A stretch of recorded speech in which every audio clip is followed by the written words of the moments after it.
For someone who once lived in London, even though it was a long time ago, it is strangely the smell that I think of the most.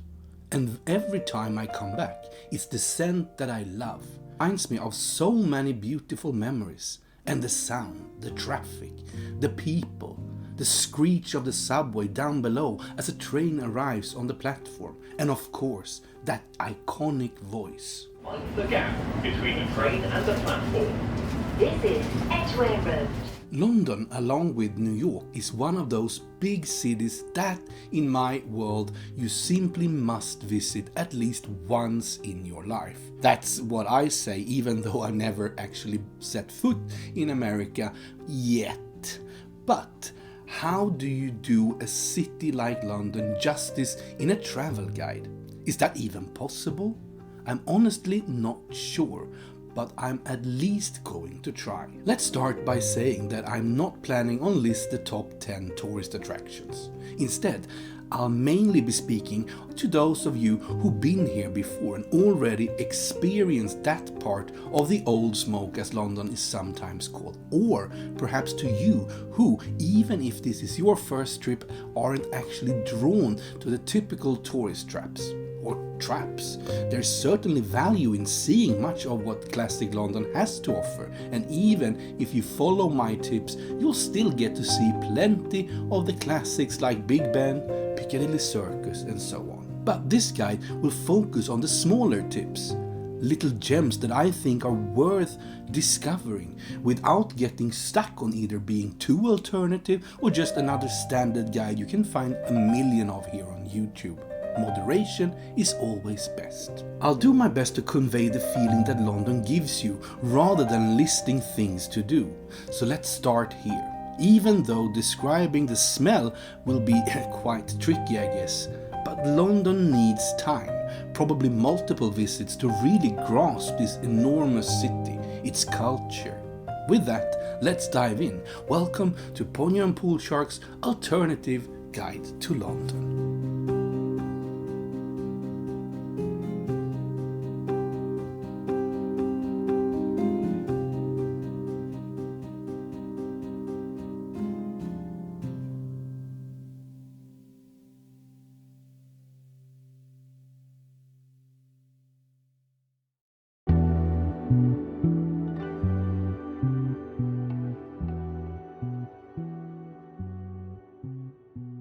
Let's start by diving into where to stay. Finding a hotel in this city isn't exactly easy, and the prices are usually quite tough, with high rates almost year-round. And which areas should you stay in? That's practically a science in itself. If you've been here before and found a part of London that you like, I do recommend you to go back there. It's nice in a big city like London to have an area where you feel like you can find your way around and that feels kind of homely. For me, that is definitely Paddington. I mean, I did live here about 20 years ago, but even if that weren't the case, I think Paddington is fantastic. First of all, it's fairly central with Hyde Park and Oxford Street nearby, and the Heathrow Express arrives here too. At the same time, Paddington feels like a small British town with fantastic cafes, pubs and eateries around every corner. I truly love Paddington, and I genuinely believe you would too if you gave it a chance. When it comes to which hotel to choose, I think it really depends more on the prices and whether there are any discounts during your stay. Hotel standards in London are generally lower than the typical Western Europe standards, so a 3-star hotel here would likely be rated 1 or 2 stars in other European countries. That said, there are of course plenty of fantastic hotels in London, but be prepared to open your wallet. Still, I'll give 2 recommendations, both located on the Westbourne Terrace, that I really like. Westbourne Terrace, by the way, is the name of the street. Both of these ones are 5-star hotels, but the first is actually one of the cheapest 5-star options in all of London, and I've found some great deals on the second one, so this might be worth checking out. If these are still too far off your budget, nearby Sussex Gardens has a lot of charming small hotels and bed and breakfast that are still worth checking out on Booking. The first hotel I recommend is the Chilworth.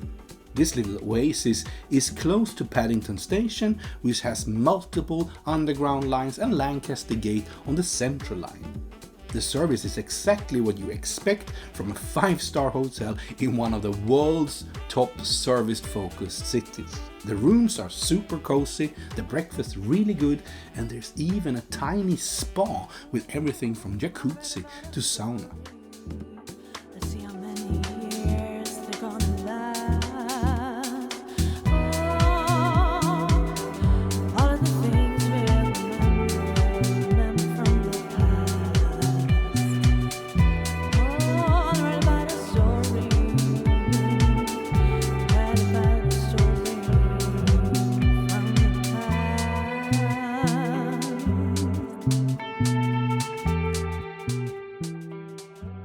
The second hotel is just a couple of 100 meters away. It's called Roseate House. This hotel is a notch higher in luxury with larger rooms and a recognizable little cocktail bar, although it lacks a spa. Both are lovely choices though.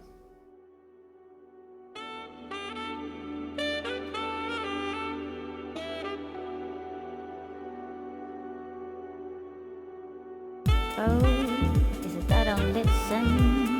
Or is it that I don't hear? Because I know you're hard to get, and that's why my biggest fear.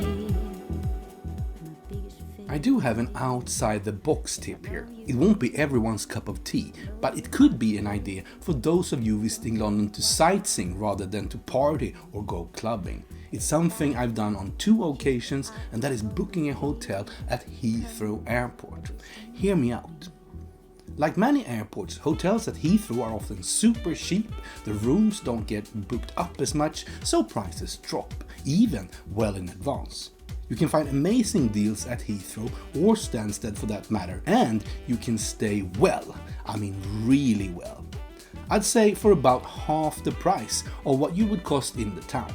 Radisson, for example, has several hotels in central London that, for a random chosen date, were priced between £200 to £300 per night, while their Heathrow hotel, which is really nice by the way, was £110 per night. If you are visiting London for say 3 nights, you are looking at around £330 at Heathrow versus £600 to £900 in central London. But Heathrow is far from central London. I mean, the underground takes over an hour, and while the Heathrow Express is fast from Paddington, it costs around 15 to 25 per person one way, which for 2 people adds up quickly. But it's still cheaper. And also you need to head back to the airport by 9-10 p.m. at the latest. But if you are here to explore London during the day, it actually works quite well in my opinion. I stayed here once while doing Christmas shopping in London, and it was just a perfect choice. The hotels at Heathrow has several hotels within a short walking distance, often indoors through special walkways that connects the hotels to the airport. The hotels have a great selection of restaurants and nice bars, so there's definitely plenty to do in the evenings. Just a tip though. Oh, what am I holding on to? For all the thousand times I've tried.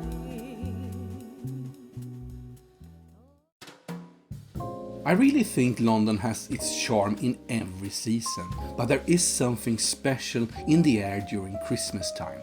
All the lights shining, the holiday displays in the big department stores, Christmas shopping among the little shops around Soho and Covent Garden, stepping into the warmth of a Fuller's pub to enjoy a nutcracker and try a bit of pie and ale tastings with Christmas music in the background. Despite the usual lack of snow, London is still incredibly beautiful and cozy during the holidays. Every year I dream of spending a weekend here, at least in December.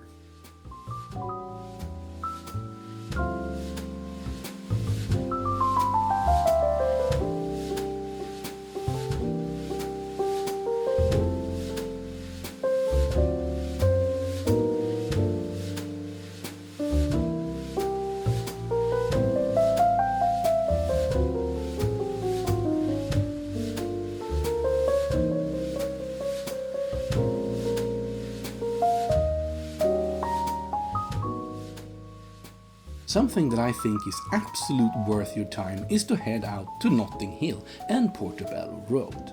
Notting Hill, besides the famous movie, is known for its colourful houses and bohemian vibe. Portobello Road, on the other hand, is an iconic market running through the year and is especially famous for its antiques, which has drawn collectors and antique dealers for over 150 years.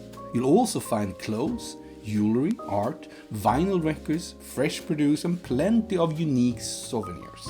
Every Saturday people flock here to visit the market, creating a lively mix of locals, tourists and street performance that give the place a vibrant atmosphere. You'll also find plenty of cozy cafes, boutiques and small restaurants in the area if a break is needed. Fairly close to Notting Hill, you'll find the canals and houseboats of Little Venice.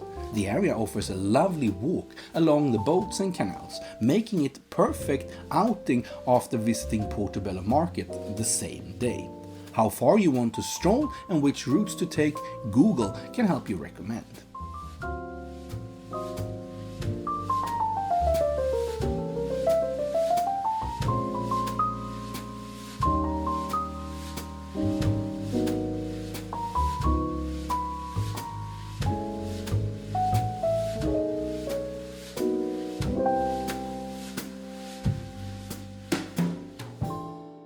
If we're talking about projects that take at least half a day, ideally a full one, I have 3 tips for those who want to explore. The first begins at Borough Market. Perfect for a late breakfast or early lunch, this food market is a must in my opinion. I mean, the scent. There's something so wonderful about just wandering through the crowds, looking at the various stalls, sampling a bite, enjoying a coffee and browsing some more. Borough Market is one of London's oldest and most famous markets, with origins going back over 1,000 years. You'll find both street food and ingredients from the British small producers and farms. Classic stalls offer British favourites like Stilton cheese, meat pies and apple cider, while others serve everything from Spanish churros and Italian pastas to Japanese ramen and Vietnamese banh mi. Once you had your fill and feel satisfied, it is time to take on the Jubilee walkway. This is a famous London walking route stretching about 25 kilometers, taking visitors through some of the city's most iconic spots. It was created in 1977 to celebrate Queen Elizabeth II's Silver Jubilee and is one of the best ways to experience London's history, architecture and culture on foot. The walkway is divided into 5 sections, with each route marked by round medallions on the ground, making it easy to follow. I recommend a stretch along the Thames from Borough Market to the London Eye, with a short break at Gabriel's Wharf. As you near the end, you'll have Big Ben right in front of you, and that is just so epic. The second project I think is worth a trip is Hampstead Heath. This charming little neighborhood feels like its own small British town, and even though it's a bit far from the hustle and bustle of the city, I truly believe it is worth taking the time to explore this hidden gem. It's known for its picturesque cobblestone street, beautiful Georgian and Victorian houses, and its relaxed, somewhat rural atmosphere, despite being just a few kilometers from central London. Hampstead has long been popular among artists, writers and intellectuals, and the character of the area is reflected in a variety of cultural attractions, cozy cafes, art galleries and bookstores. Hampstead is also known for its range of pubs and small restaurants, where many of London's oldest pubs still stand. One example is the Holy Bush, a historic pub with an atmosphere reminiscent of bygone times, and the Flask, which dates back to the 1600s and is known for its cozy rooms and fireplace. The area is also rich in cultural heritage and architecture.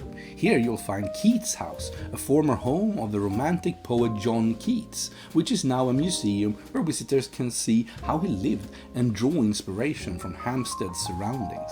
There are also several small galleries and museums that offer insights to the area's history. We finish big with what I believe is an absolute must if you haven't been here before.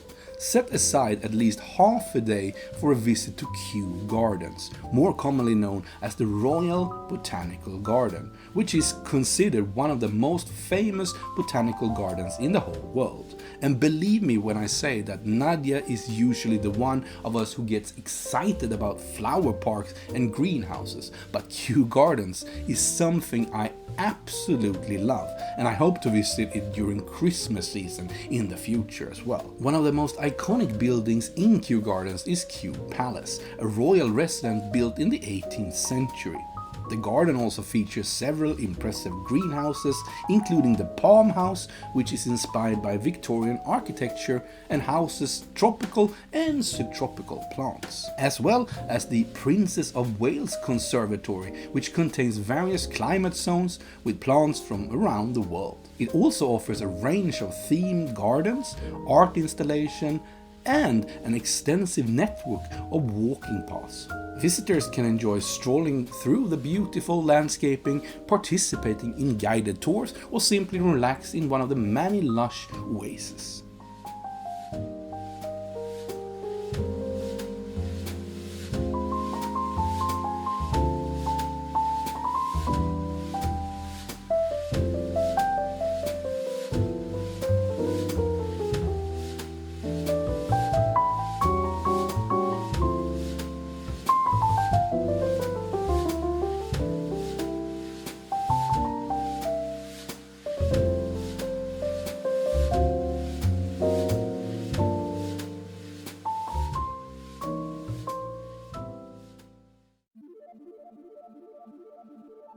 But what about the central part of London, the pulse that has made London perhaps the most fantastic and interesting city in the world?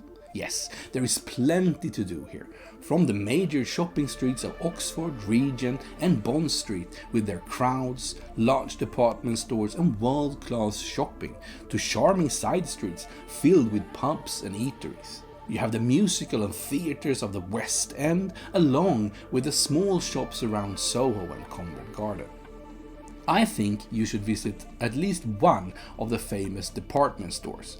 While Harrods is undoubtedly the most famous and definitely worth a visit, I prefer to highlight Fortnum & Mason or Liberty. The former is a prestigious department store located at Piccadilly in London.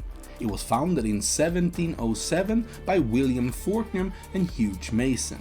The company began as a supplier of quality food for the British royal family.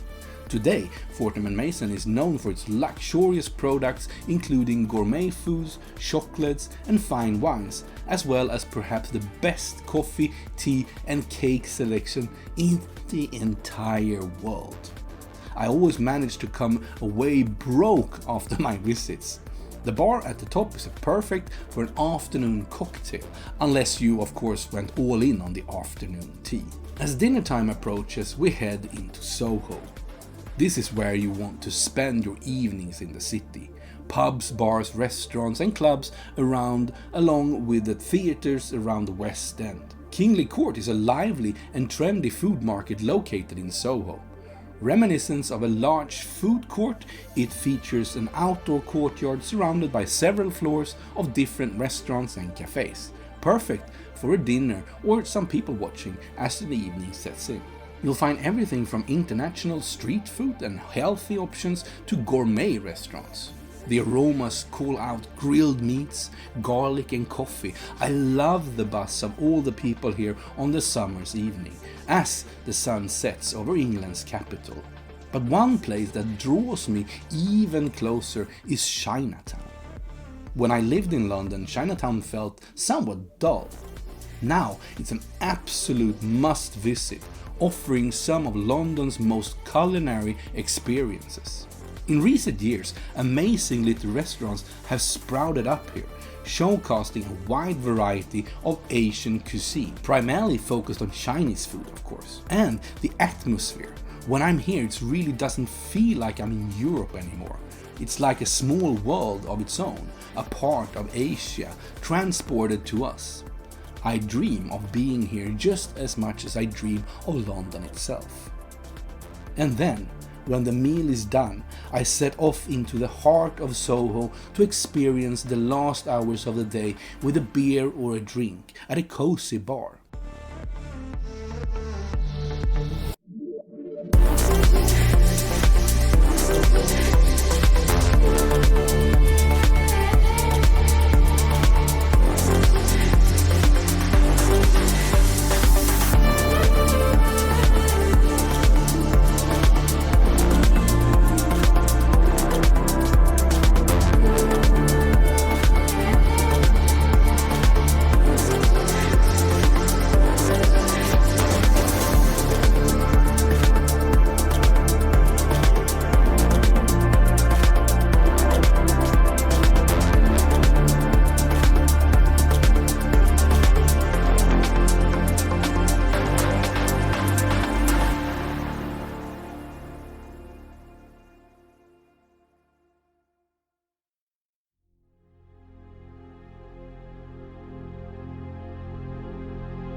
Touring London is among my favorite things to do.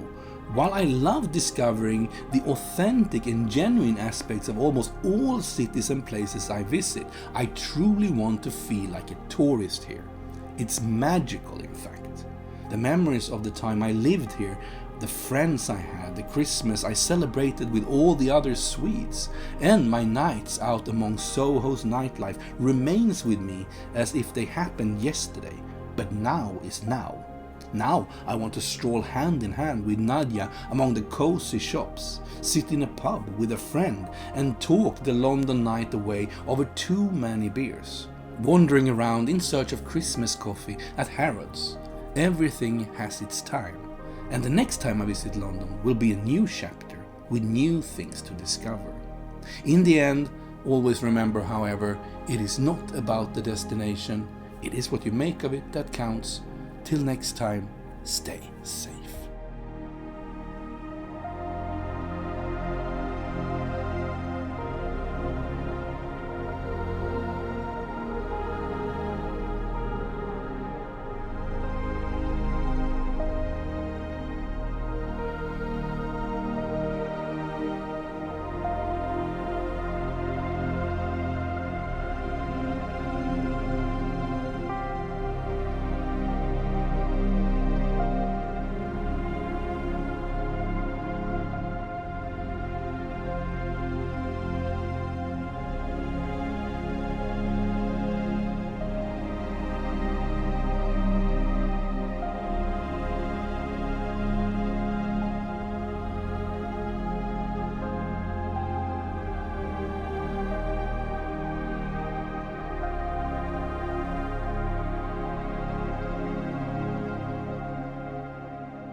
Yeah.